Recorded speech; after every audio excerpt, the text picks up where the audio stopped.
Hello everybody, this is Lorraine Alternative Homesteading on March 2nd, 2025. I'm going through my hard drive and deleting a lot of doubles of things, and I found a testimony that I spoke into my phone at the time, and I would like to record it here for my channel. It's dated January 29, 2018, 52 Sutton Drive, Manalapan, New Jersey. Now, you have to understand, January 29, 2018 was approximately 6 months before the new perp neighbors, the agents, moved next door. That's the blondie witch bitch who, oh, there's so many of these blondie witch bitches. But she's the one whose kids were always screaming. She would follow me from her yard while I was gardening. She's the one that called the Manalapan police on me and filed a false report, you know, labeling me a terror threat for walking on my driveway with disorderly conduct and stuff. So I want to record this. I want you to hear it. And here we go. Please remember to hit the thumbs up. It helps the channel grow, get the message out there. January 29, 2018, 52 Sutton Drive, Manalapan, New Jersey, Monmouth County, 07726. It's Monday, January 29, 2018. This morning, I woke up with a headache in the back of my neck. I don't get headaches, but for the last 2 days, I have been heavily targeted.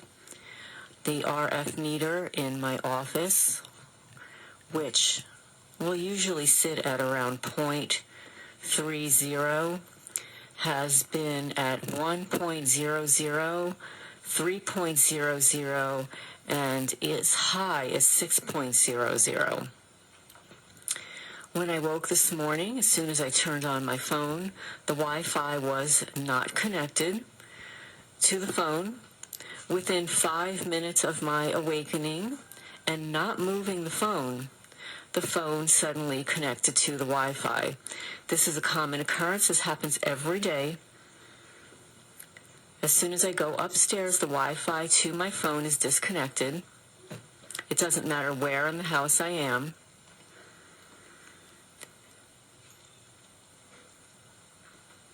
And I want to note that the upper right portion of my back has been having the tingling sensations, the pins and needles that I experience only when I'm in the kitchen. And it is happening again. And I believe that I am being heavily targeted right now with electronic weapons in the privacy of my home, to my head, to my face, my teeth, and my joints. This has been going on for the better part of a month. It seems to be increasing. I want to duly note that the last time I spoke with Ella,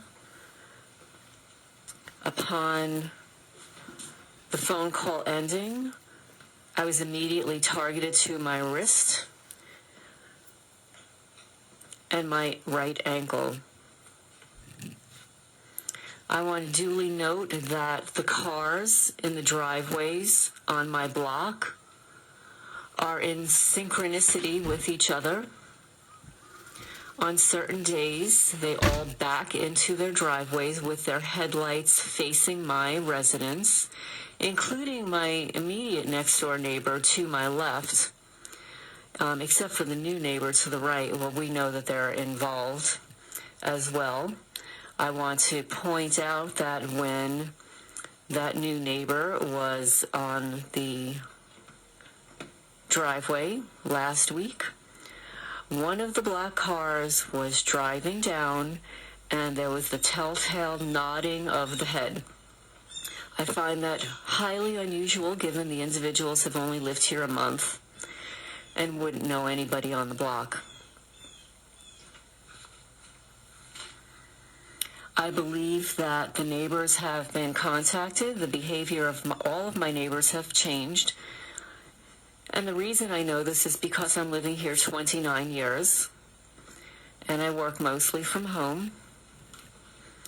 I see the comings and goings of individuals. I've known people for 29 years. And it's not a matter of my being nosy.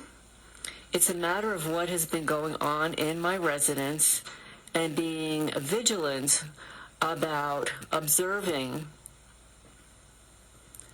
the comings and goings of people as it relates to the damage on my property. I want to also duly note that since the filing of the first major police report in March of 2017, not one police officer car has meandered through this development. Not once, not even a second, and even though they're right down the block, it has never happened. Now, that would be highly unusual given the circumstances of a house being burglarized so many times. You would think that police would want to protect the area by wandering in here the way they did 15, 20, 25 years ago, but not once. The only time I've seen police officers protecting an area where I have been was after receiving the eviction notice at the Pine Brook Care Center from the attorney, Fierro. After that time, miraculously, police would be parked alongside of the Pine Brook Care Center.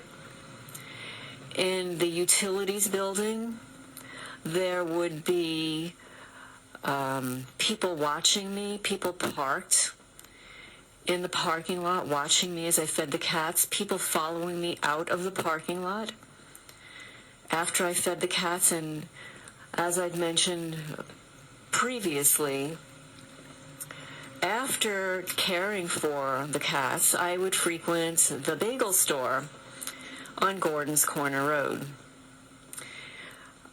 I just thought it was a coincidence at the time that a particular police officer was there frequently. Not only was he there when I was, but he would be there on his days off when I would be there. And I wasn't there every day, maybe 3-4 times a week, maybe more. But it was just a coincidence that he would be on the same schedule as me, and my schedule would change. But I want to note in this recording that the police officer that I saw at the bagel store all of those days, coincidentally, was the same police officer that arrived the first time I reported my house break-in. He's the same police officer who said that he was a locksmith prior to becoming an officer, and that my house was not broken into, even though I had clear damage to the door. The only question he asked me was, when was the last time you painted your door? A highly ridiculous question, given the fact that my house was ransacked. Every drawer, closet, piece of furniture, everything was vandalized, damaged. Basically, there was an illegal search performed in my residence. My files were violated, my closets, my drawers, my personal effects, my personal belongings, cosmetics, clothing, toiletries, dishes, linens, food, electronics, cabinets, dishes, appliances. Every piece of my house was damaged to a certain degree. Damage meaning they were marked. Every book was marked with a check mark, with a scribble, with ink, with urine. Urine poured all over the house. Urine poured in my bed, in the cats' beds. Cats do not pee where they sleep or eat. Several of my cats had their eyes intentionally harmed, either with a chemical or a spray or perhaps microwave weaponry. One of the cats developed a severe fever. As a result, she has not been the same. 2 cats that were the same age and healthy suddenly developed cancer. One developed cancer of the throat and one of the nose. And these are 2 very healthy cats, and both of them had to be euthanized within a month or so of each other. In hindsight, the deaths of Peaches, Cassie, Sebastian, the harming, maiming of Kyron were all intentional. They were intentional because it happened after having had the cats photographed by that organization who refused to give credit or a donation.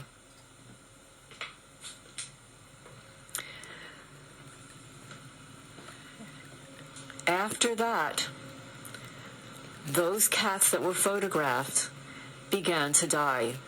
Every death was suspicious, contrived, posed for me to see.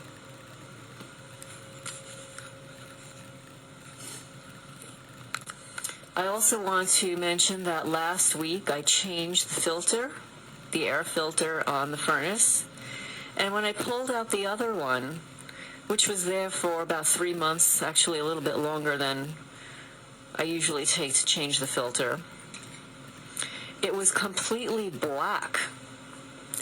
I don't understand why it was black, because there's nobody that smokes in the house. The fireplace was inspected and cleaned last year after the damage to the fireplace. So there was absolutely no reason for the filter to be as black as it was, unless something was being done to the ventilating system in the house, and or the furnace, and or the fireplace. And I'm going to be recording on a regular basis in case something happens to me. I don't always have time to write everything online as my testimony, but I want everybody to know what is going on in this house, in this neighborhood, and who is involved. I do believe that Steve Serentino and his wife, formerly Vicky Pellicino, and her brother, Robert, are involved in the gang stalking of my house. When they lived next door, they sat in their yard watching me on a daily basis, watching everything I did, mimicking what I did.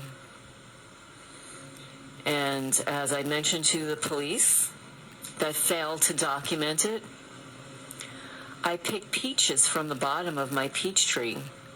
The next morning, all the peaches were gone. I trimmed the perimeter of a trumpet vine that has been on my property for at least 20 years. And the next day, it was completely cut down. The police failed to document that in the incident reports and said instead that the trees are flourishing, when in fact one shrub, a burning bush, is dead, It was doused with a caustic chemical last year and or microwave. And now the adjourning burning bush is also suffering with branches falling off of it, newly cut branches. You can see that there are nodules all over the shrubs that indicate that they were intentionally burned, scorched, either with a microwave or with a propane torch. The reason I mention a propane torch is because as I was doing gardening, I found the lid of a propane container. I don't use propane, and neither does my landscaper. There's no reason for a propane cover to be in my flower bed. But the signal went off in my head as to what the scorching was to the trees. A propane torch is used in many industries. It is used in roofing, in plumbing. The heat becomes very, very high, but the item doesn't catch fire. It just heats up. It's used in forestry to get rid of weeds and trees that are unwanted. It virtually kills them. And what has been happening is that the trees are being targeted at the point where the branch meets the trunk, or where a twig meets a branch. And a scorch mark is made to make it look like it's natural to the tree, but it is not. What it's doing is it is causing trauma to the joints of the trees, just the way they're doing to the joints of the human, so that the branch eventually falls off. It is obvious that the magnolia tree in front of the house is suffering. That tree has been on the property for 29 years, has been maintained on a regular basis, is now basically half the width, depth that it was at the beginning of last year. Branches have been torn off, burned off, scorched, gouged. There are symbols embedded in the bark of the tree. The police, the law enforcement have not documented that. They have not documented that it is obvious that the damage to the tree is intentional. Instead, they bring a gentleman from the Shade Tree Committee, unbeknownst to me, who they think is some kind of an expert. Just because he's been working at the township does not mean he's an expert. I'm waiting for my Oprah reports that are ready. I will be picking them up and see what this person's background is, and basically whether or not he wrote a report.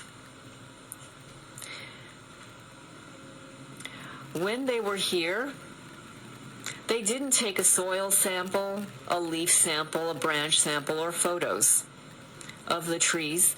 There was no documentation made, no pad, no notepad, no nothing. But the bottom line is, I'm not on trial here. I don't need to present any more evidence to a police department. They're the ones that are supposed to be doing the investigative work, and they work for me. My property taxes pay for their salaries. They're supposed to protect people and property, but they have not been protecting my property or my person. Instead, they are protecting a group and many groups of people in hate crime, revenge, and to quiet me. But as I've mentioned before, with each targeting, it just makes me more determined for my story to be published. It is 8:28 a.m. on Monday, January 29, 2018. And if anything happens to me, if my health deteriorates, it is because it has been induced. I want to hold Manalapan Township responsible, the police department responsible, and the state of New Jersey responsible. I also am going to hold the federal government responsible for not protecting me and thousands of other people being targeted in the state of New Jersey and across the country for no reason. Not only targeted, our livelihoods crushed, our health harmed, our property stolen. I've had over $4,000 in items stolen from my house. Now, it might seem inconsequential to the police department when I tell them that a house filter, a doorstop, 2 lights, a dozen pins, jackets, ribbons, cat food, cat litter, pet carriers are stolen. It may seem inconsequential. Oh, they're just little things. However, in the Manalapan police blotter, they don't have a problem reporting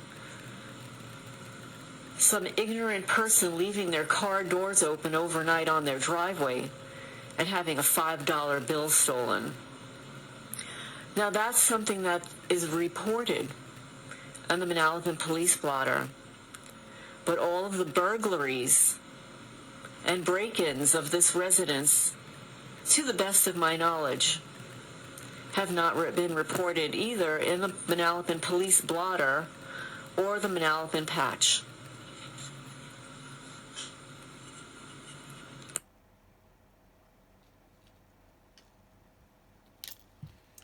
And there you have it, men and women, boys and girls. That is a testimony, Lorraine Valente. When I lived at 52 Sutton Drive, Manalapan, New Jersey, a home I lived in for 30 years as the original owner, and the Manalapan Police Department gaslit me. And this is dated January 29, 2018. So here we are, March 2nd, 2025. And it proves that it follows you wherever you go. And the police are always involved. And Manalapan Police Department, you know, you're organized crime. You gaslight me, you lie, you don't report the crimes that were taking place at my house. You're part of the problem. So anyway, this is Lorraine Alternative Homesteading. I'm glad I found this. So this is a recorded testimony from 2018. And please remember to share and hit the thumbs up. It helps get the message out there. Thank you so much.